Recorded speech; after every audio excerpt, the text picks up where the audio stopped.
Hello friends, നമസ്കാരം. Welcome back to our YouTube channel Spoons of Flavour. ഞാനിന്നിവിടെ വന്നിരിക്കുന്നത് ഒരു എഗ്ഗ് റെസിപ്പിയുമായിട്ടാണ്. ഇതൊരു വെറൈറ്റി എഗ്ഗ് റെസിപ്പിയാണ്. ഇത് നിങ്ങൾ വീഡിയോ സ്കിപ്പ് ചെയ്യാതെ അവസാനം വരെ കാണുക. അപ്പോഴാണ് ഇതിലെ ഒരു സർപ്രൈസ് മനസ്സിലാകുന്നത്. എന്നാൽ ഇനി നമുക്ക് റെസിപ്പിയിലോട്ട് പോകാം. അതിനായി ഒരു പാൻ അടുപ്പിൽ വെച്ച് അത് ചൂടായി വരുമ്പോൾ അതിലേക്ക് 2 ടേബിൾ സ്പൂൺ വെളിച്ചെണ്ണ ഒഴിച്ചു കൊടുക്കുക. എണ്ണ ചൂടായി വരുമ്പോൾ അതിലേക്ക് 1 ടീസ്പൂൺ നമ്മുടെ പെരുംജീരകം ചേർത്ത് കൊടുക്കുക. അതൊന്ന് പൊട്ടി വരട്ടെ. അതിനുശേഷം ചേർക്കുന്നത് സവാളയാണ്. ഇത് 2 മീഡിയം സൈസ് സവാള ഞാൻ ഇതുപോലെ ചെറുതായി അരിഞ്ഞതാണ്. അതൊന്ന് വാടി വരട്ടെ. നമ്മളിതുപോലെ ഒന്ന് ഇളക്കി കൊടുക്കുക. ഈ സമയത്ത് നമ്മൾ സ്വല്പം ഉപ്പ് ചേർത്ത് കൊടുത്താൽ നമ്മുടെ സവാള പെട്ടെന്നൊന്ന് വാടി കിട്ടും.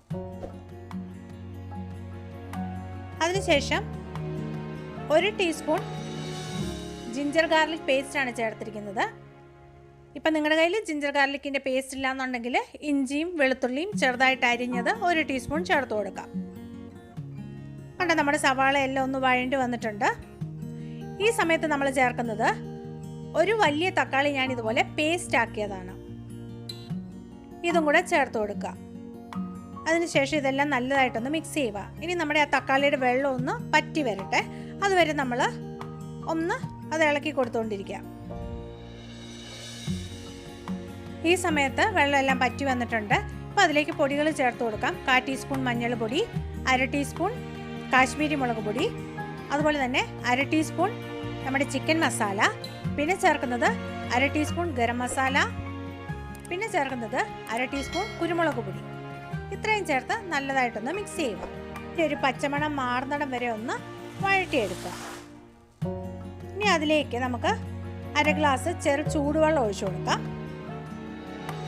ആ ചൂടുവെള്ളത്തിൽ കിടന്ന് നമ്മുടെ മസാലയെല്ലാം അതുപോലെ തന്നെ ഉള്ളിയെല്ലാം ഒന്ന് വെന്ത് വരട്ടെ. ഈ സമയത്ത് നമുക്ക് ഉപ്പ് നോക്കണം. ഉപ്പൊക്കെ കുറവാണെങ്കിൽ ആവശ്യത്തിനുള്ള ഉപ്പും കൂടെ ചേർത്ത് കൊടുക്കുക. നമ്മുടെ ഗ്രേവി ഏകദേശം ഇവിടെ റെഡി ആയിക്കൊണ്ടിരിക്കുകയാണ്. അങ്ങനെ നമ്മുടെ ഗ്രേവി റെഡിയായി കഴിഞ്ഞു. ഇനി നമ്മൾ റെഡിയാക്കാൻ പോകുന്നത് നമ്മുടെ മുട്ടയാണ്.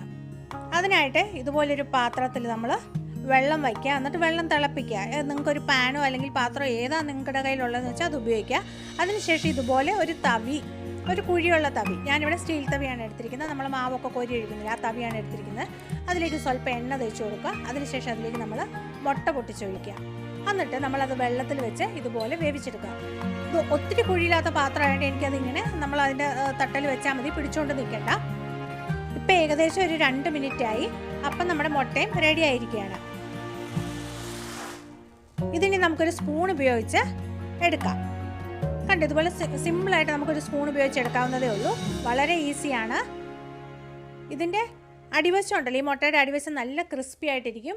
ഉള്ളു നല്ല സോഫ്റ്റ് പോലെയാണ് ഇരിക്കുന്നത്. ഇനി നമുക്ക് ബാക്കിയുള്ള മുട്ടയും ഇതുപോലെ തന്നെ ചെയ്തെടുക്കാം.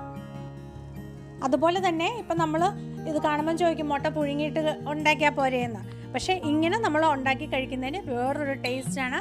അതുപോലെ തന്നെ നല്ല അടിപൊളിയാണിത്. ഇത് ഞാൻ മൂടി വെച്ചുണ്ടാക്കിയത്. മൂടി വെച്ചുണ്ടാക്കുമ്പോൾ നമുക്ക് 2 മിനിറ്റ് ആവശ്യമില്ല, പെട്ടെന്ന് തന്നെ റെഡിയായി കിട്ടും.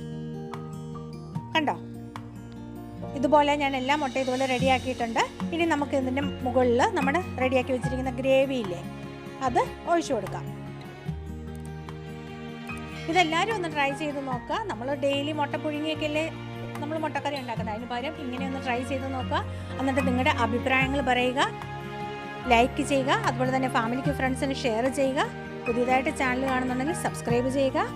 ഇനി നല്ലൊരു വീഡിയോ ആയിട്ട് വരുന്നത് വരേക്കും താങ്ക് യു. ബൈ.